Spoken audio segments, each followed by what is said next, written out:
Hello friends, welcome you all.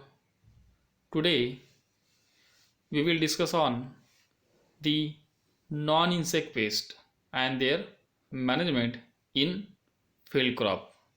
Of course, other than insects, there are some of the vertebrates or invertebrates animals or agents which act as a pest and damage the yield or causes the yield in our field. So let us start. Which are the different non-insect pests which directly or indirectly loss yield in our field. Here, these are the some of the non-insect pests or major non-insect pests which feed on our crop. In that, the mites, rodents, crabs, nematodes, snail and slugs, birds, wild boar, and elephants are the different major non-insect pests. Let us start one by one. The first and most important non-insect pest, that is rodents. This is the one of the major pests of field crop in storage as well as in a field condition.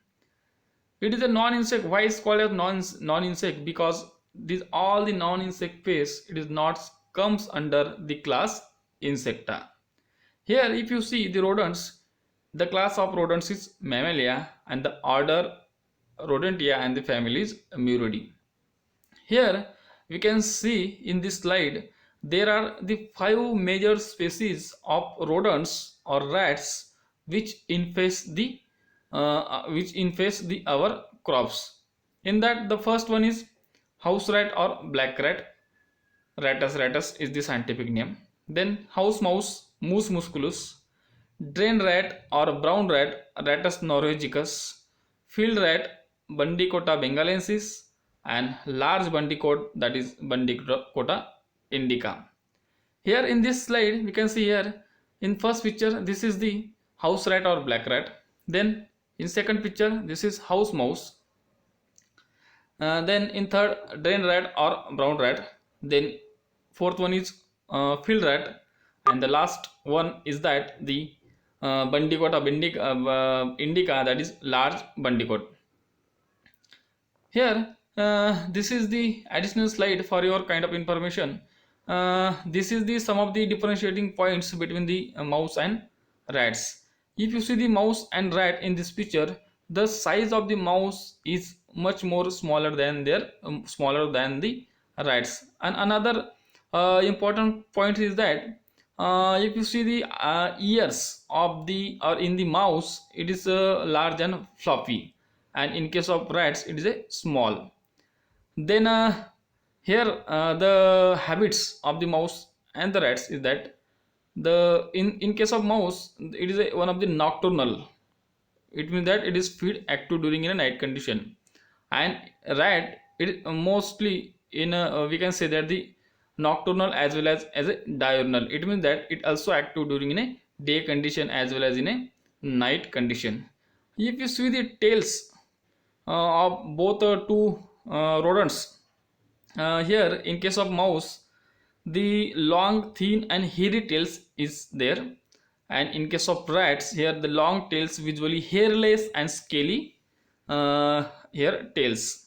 If you see the whiskers, in case of mouse the triangular snout with long whiskers, and in case of rats more blunt snout than a mouse's.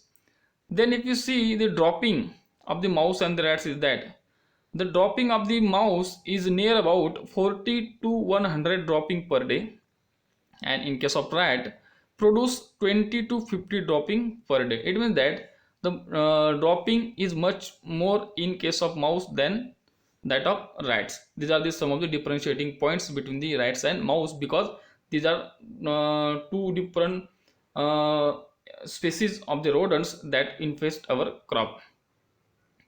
Here if you see the life cycle of the rodents is that the rodents, the female rodents, it directly gives birth to the young ones, and the rats are prolific breeders. They start their breeding at the age of 3 to 4 months, and the one single female can give a 10 one 10 young ones at a frequency of 10 to 12 times during the year under favorable climatic condition. Thus, one pair can gives rise to about 800 young ones per year, and the life period is near about 3 to 5 years. This is nothing but the life cycle of the rodents. Then, if you see the host plant, which are the different host having a rats or rodents. The rodents having a with one of the major polyphagous non-insect pest, which feed on different crops like a field crop, vegetable crops, or store grain, which will be stored in our in godowns. Okay. Then actually, how the rats is actually feeding in field as well as in a storage condition. This is one of the major non-insect pests which infest the crops in storage as well as in a field condition. If you see in the field condition, it mostly attack on the coconut or palm trees. The common rat causes the damage to mature palms. Rats remains in the crown of coconut palm and feed on the developing nuts. They make hole through the husk and drink sweet liquid, and the damage leads to 5.7 to 9.4% in coconut. Then in case of field crop, the rat damage the ear or nibbles, which feed on the developing grains of standing crop in the fields and cause a directly yield loss. They also carry the grains to their burrows. The damage is also equally serious on the threshing yard and the godowns. It has been noticed that a house rat eat 10 gram of food grains per day, while bandicoota takes 15 gram. The damage to field crop may be vary from 5 to 25%. It means that the young ones and the adults of the rats is damaged in both conditions. In case of field condition, which feed on the developing earheads in the cereal crops, and in case of storage condition, they carries the grains uh, into their burrows and damage the that store grains. Instead of this, the store grains is also damaged or also lost due to the their dropping per day, or their urines or their hairs. These are all the particles, it is mixed with the grains, and the grains is lost their quality and deteriorate the quality of the grains, and we can say that the which gives a less price in the market. Then how can manage the rats in field as well as in a storage condition? These are some of the cultural mechanical practices we can follow to manage the rats. The first one is hunting. Here, in hunting consists of there is nothing but the engaging the one persons who dig out the rat burrows and kill the rats with the help of trained cats and dogs. It means that what operation we can follow in the hunting, we can dig out the different rat burrows which is present around the field as well as around our godowns, and we will be kill the rats with the help of this cat and dogs. Then trapping. Here we can use two traps. The first one is traditional trap. That traps having a we can place the attractive food in that trap, and we can collect the rats and it will be killed by our own way. And second one is now the modern electric trap is there. We can use this modern electric trap for trapping the different stages, or we can say they are the adult of that rats. Then flooding. This technique is mostly followed in field crop, in mostly in rice. Due to the flooding, the rat it will be killed. Then sanitation. Keep the field bunds clean and trim the bunds periodically. Then gardening by rodent proof material. There are the number of the rodent proof material which is available in our market. We can use the recommended material for rodent proofing. Then electronic rodent deterrent. In these techniques, we can use a ultrasonic sounds. These ultrasonic sounds which interferes with the rats with their feeding and reproduction. These are some of the cultural and mechanical practices. Then in chemical control, the chemical that is used against the rats or rodents, that chemical is called as rodenticides, and there are the number of the rodenticides available in markets. In that, the first and most important rodenticide is that zinc phosphates, and it is usually available in market as a bait or poison bait. What happen here, it is one of the chronic rodenticides used for baiting only. And what happen, It involves the phosphine gas when it comes in contact with hydrochloric acid which is present in the rat stomach. It is it is to be used in the ratio of 2 parts of zinc phosphate with a 96% or part of grains and 2 parts of sweet oil.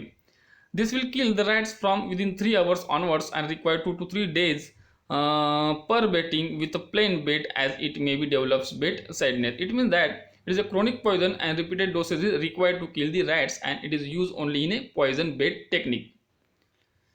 Second rodenticide is warfarin. It is available in market Rodafin C, and it is an anticoagulant type of rodenticides, and it is also one of the, we can say that, the chronic poison. It means that the repeated doses are required. It directly attack on the prothrombin, the stop the secretion of prothrombin, and insect or rats it will be kill.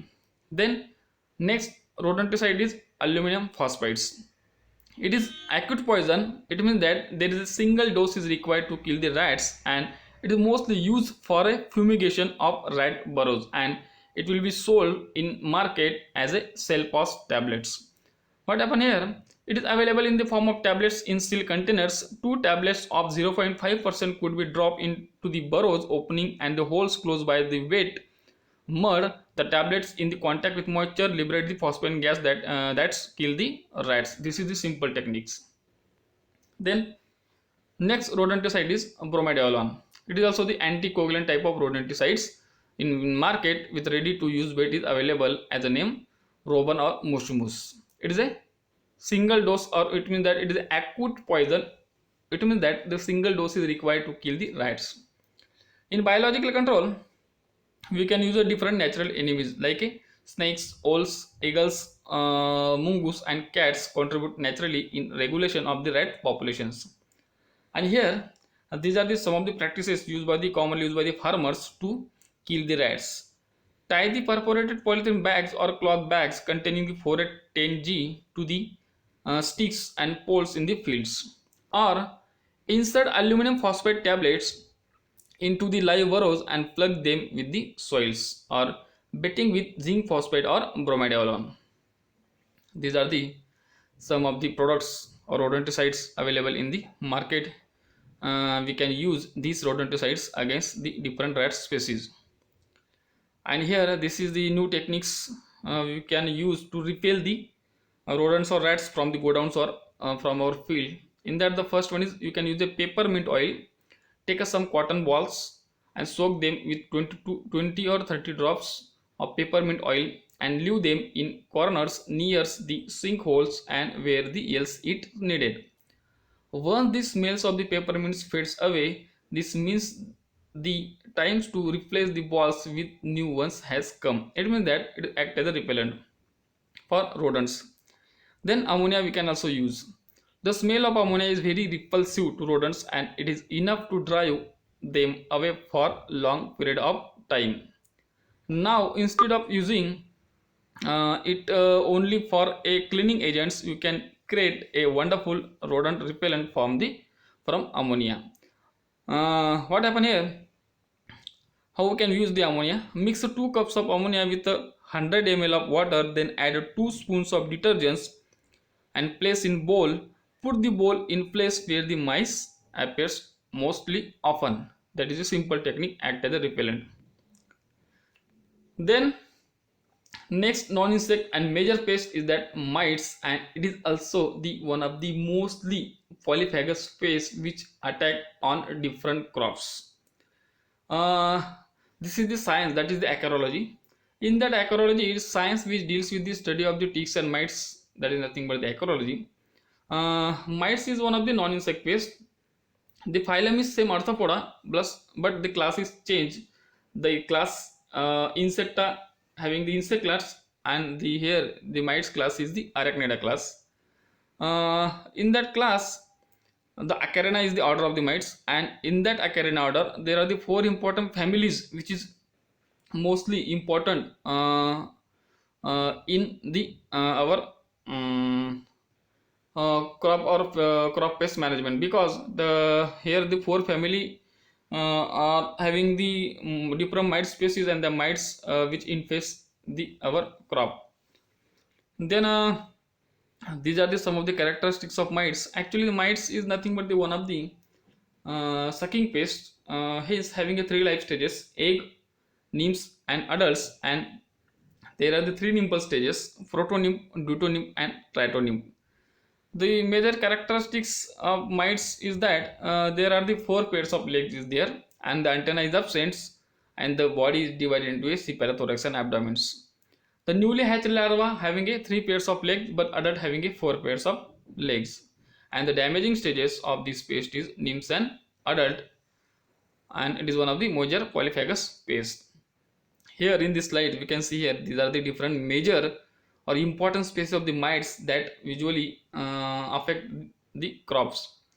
In that, two spotted spider mites, red spider mite, sugarcane mites, yellow mites, woolly mite or europhyte mites, and flower mite or grain mites. These are some of the important mite species. Then how these mites actually damage in field condition as well as in storage condition. Here most of the mites is attack in the field condition. Only grain mite or flower mite is attack in a storage condition. The mite having a three life stages: egg, nymphs, and adult. Here the egg laying takes place under the surface of the leaves in a field condition. Then after the hatching from the eggs, the nymphs and adult both are damaging stages and suck the cell sap continuously and visually continuously from the leaves and visually colonize the lower surface of the leaves. It means that the mites is congregated on the lower surface of the leaves, and it is one of the microscopic non-insects or organisms that is congregated on the lower surface of the leaves, and they start their feeding by sucking the cell sap. This mites it usually prefers the nitrogen-rich young leaves. Also can use older leaves. They spine the webbing and cover the entire plant. It means that during feeding or while feeding, they also cause a webbing or form the webbing on the affected plants. As a result of feeding or as a result of damage in case of severe infestation, the browning of the leaves occurs and heavy leaf drops are observed. Then infested leaves are turned chlorotics with a small transparent lesion. It means that the chlorotic patches is observed on the leaves. Then a bright yellow patches develop, finally turning the dark color, and curling is also occurs, and curling is in a upward directions. Then heavy infestation result into the leaf and fruit drop down in case of severe infestation. In this picture you can see here these are the different, we can say they are the scraping the of the mites with the help of their mouth parts. That mouth parts having a chelicera and pedipalpi is there. With the help of this chelicera and pedipalpi, they scrap the epidermal layers of the leaves and scraping is occurs. Then instead of feeding, the mites it also act as a vector for transmission of certain viral diseases in plants. In that, here some of the examples: pigeon pea sterility mosaic virus, that is Asaria kajani. It means that the Asaria kajani it acts as a vector for the pigeon pea sterility mosaic virus. Then Asaria saccharei it acts as a vector for sugarcane streak mosaic virus in sugarcane. Then Asaria tulipi is also act as a vector for wheat streak mosaic virus in wheat. Then Asaria ficus is also act as a vector for fig mosaic disease in case of fig. Then these are just some of the mite infestation in the different crops. Yellow mite infestation, two spotted spider mite infestation, red spider mite infestation, and sugarcane mite infestation in that particular crop. These are the different symptoms of damage: scraping, curling, webbing, like that, or act as a vector. Then management practices: how we can manage the mites in field condition. In cultural practices, we can avoid the monoculturing, because due to the monoculturing or due to continuous growing of the same crops, the mite infestation it will be much more. Then encourage intercropping, destruction of infested plants. Then clean cultivation it should be followed. Then in case of biological control, we can use a predatory mites. The name is Phytocilus persimilis. It is one of the effective predatory mites, that mites which feed on the phytophagous mites. It means that mites which feed on crop on that mites called as phytophagous mites, and on that phytophagous mites, the mites which feed, that is nothing but the predator mites, and predator, the scientific name of the predator mites is Phytocilus persimilis.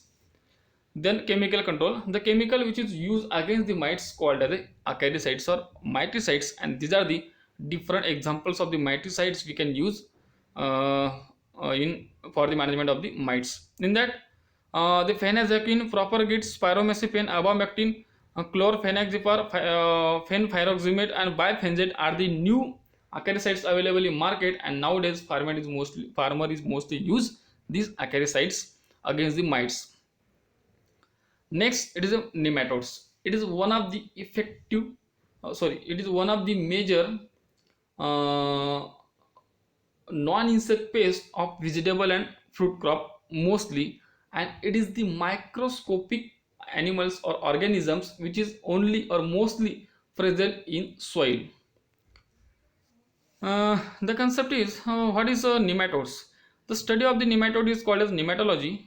It is one of the branch of biological science, and in that nematodes especially there are the two types of the nematodes: phytonematodes and helminthes. Phytonematodes, it means that those nematodes which associated with our crop or with our plant or which feed on the crops, that is nothing but the phytonematodes, and the study of the phytonematodes called as phytonematology.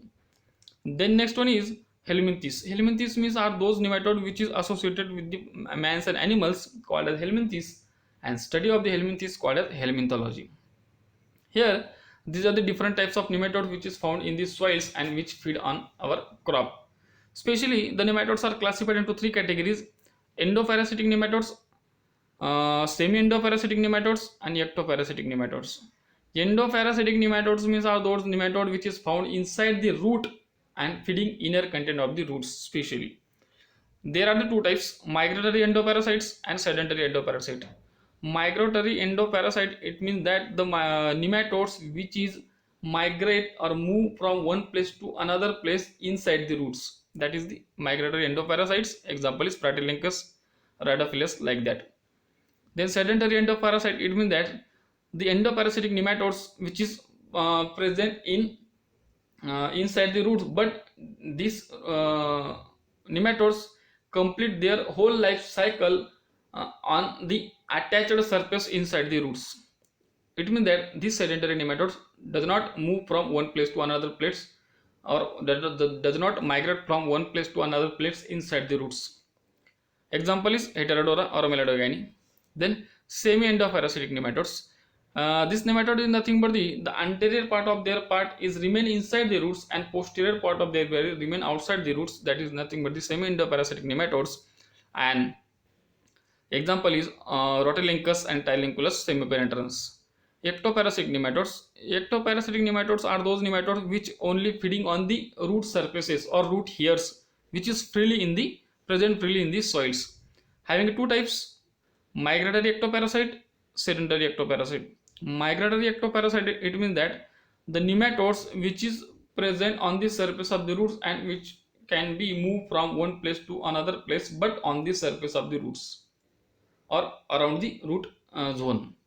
Then sedentary endoparasite, it means that those nematode having or those nematodes only complete their life cycle on the attached on the surface of the leaf or attached place. Then how the nematode is actually damaged? The damaging stage of the nematode is juvenile and adults.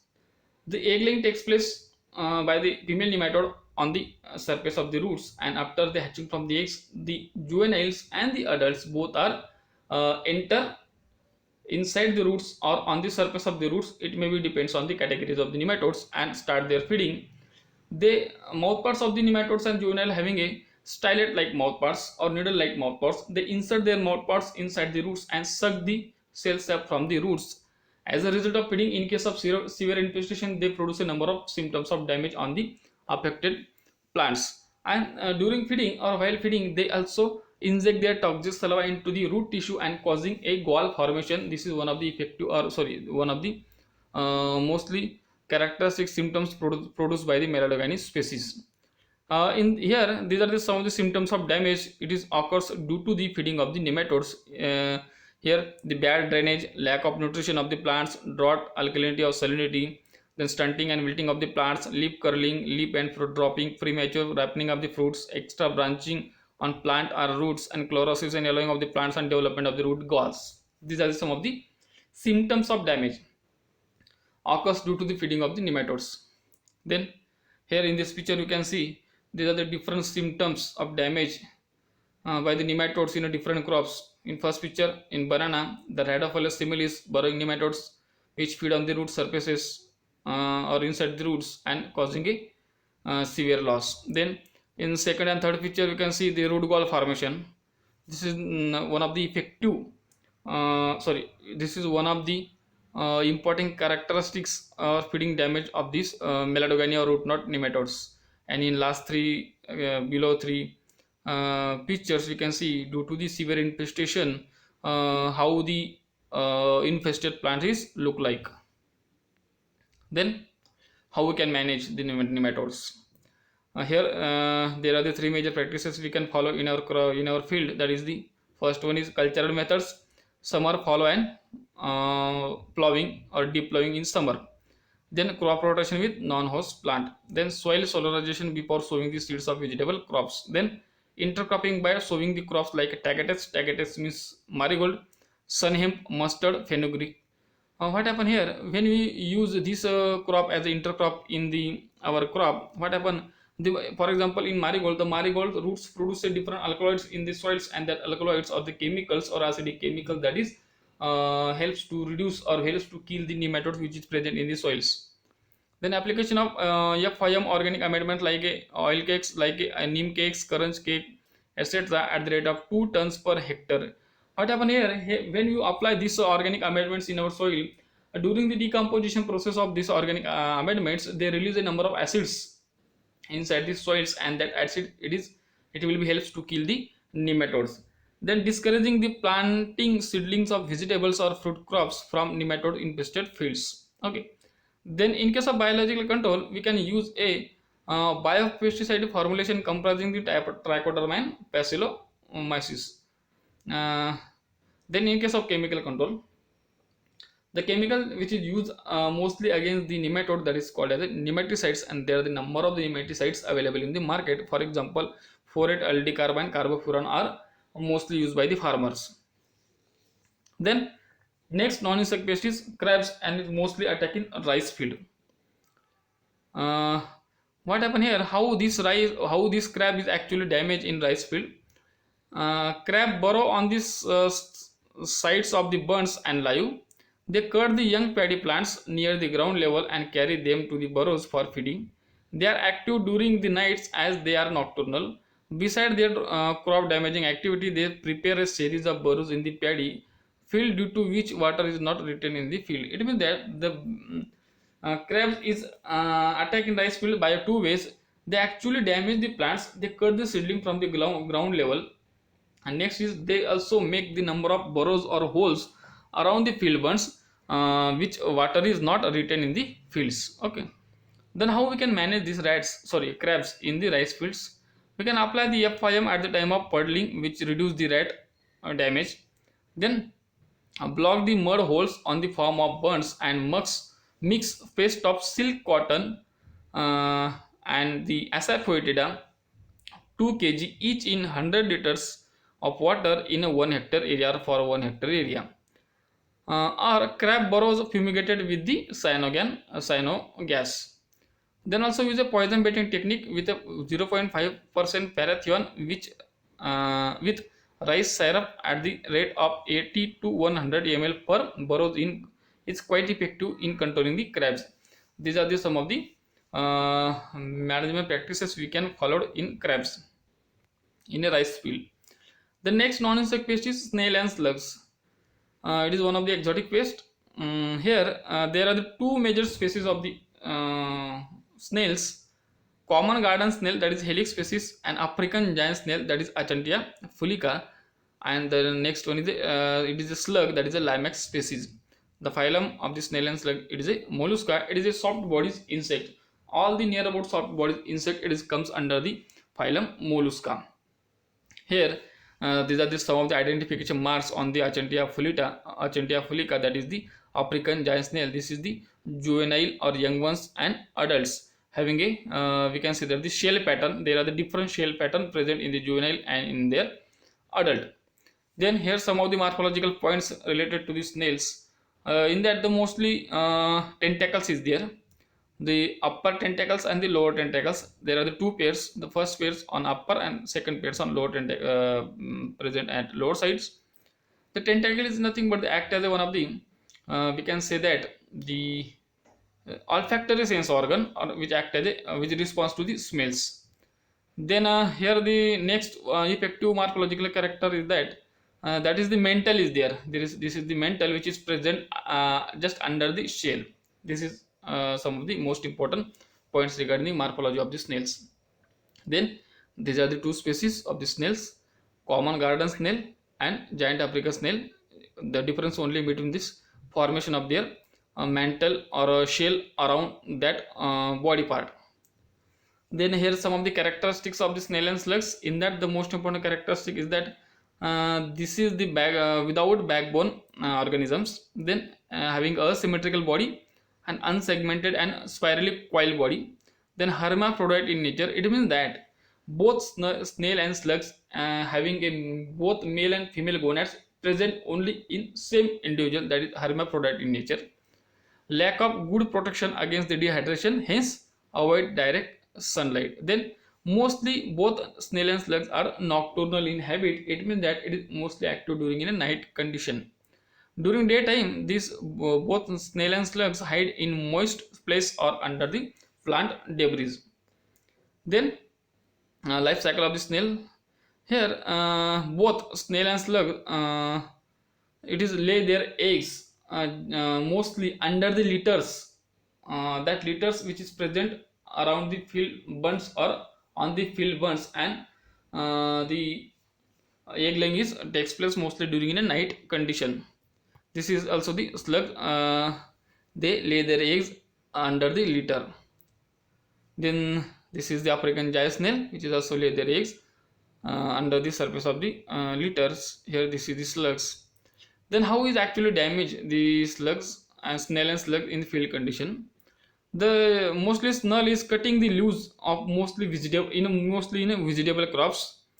They also scroll over the vegetable crops and also spread the different pathogens. That pathogens cause the different fungal diseases, and that will also act as a secondary infection, and crop is yield is lost due to the secondary infection also. This snail and slug rasp the plant tissues and cut the stems with their file-like radula or horny tongue. Then it is one of the major pests in rice, and during dry periods or drought, the golden apple snails remain inactive in a rice fields, and this also also feed in a different vegetable crops. Then how we can manage the snail and slugs in the rice field as well as in other crops? In mechanical control, increase the mortality by mechanical action. It means that we can collect the eggs, their juveniles and adults, and we can destroy by our own way. Then install screens with 5 mm mesh at water inlets. This can minimize the entry of snails into the rice fields and will also facilitate the hand collections. Then hand picking and crushing or staking with bamboos or other wooden stakes before and after the transplanting can be practiced to facilitate the egg masses collection. Then use of hand operated device to smash egg cluster between two snails eggs clusters can also reduce the snail populations. Then chemical control. The chemical which is used to control the soft bodied insect or snail and slug called as molluscicides, and here the metaldehyde is mostly used the molluscicides. In case of cultural controls, we can follow these different operation. In that, the draining is the most important operation we can use. Then attractant like a newspaper can be used in the rice fields or in other field also. Then good water management obtained by the good leveling for the first 2 weeks is the recommended practice in the rice against the snail and slugs.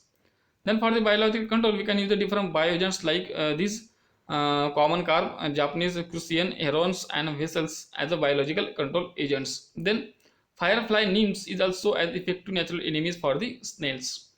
Then herding dusk and raising the fish in the paddy are also recommended as a biological control in the mostly in the paddy cultivations. Then birds prey on both eggs and the neonates or juvenile of the snail and slugs, and rat and snakes also feed on them. These are the different management practices against the snail and slugs. Then next non-insect pest is that birds, and there are the different types of birds which are feeds in our crops, mostly in cereals, oilseeds, and pulses crops. These birds mostly attack at the grain development stage or for the year formation stage. These birds, all types of birds like parrots, house sparrow, crows, pigeons, are all the birds which directly feed on the developing grains on the different crops, and it will be reduce the yield directly.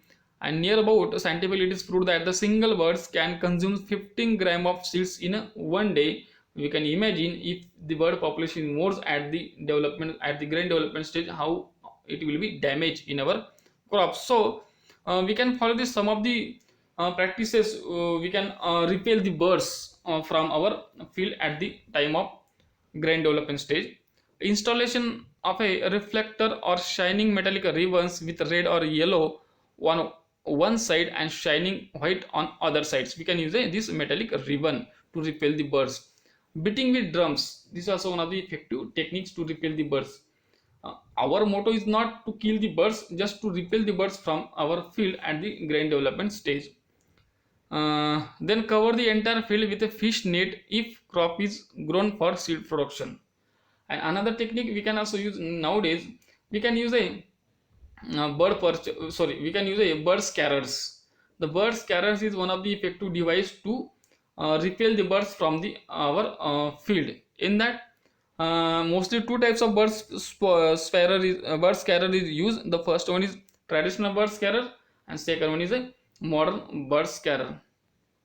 Then this is the next non-insect pest, that is the one of the animals, that is the wild boars. It is also infest near about all the most of the crops. For the management of that wild boars, we can follow these techniques.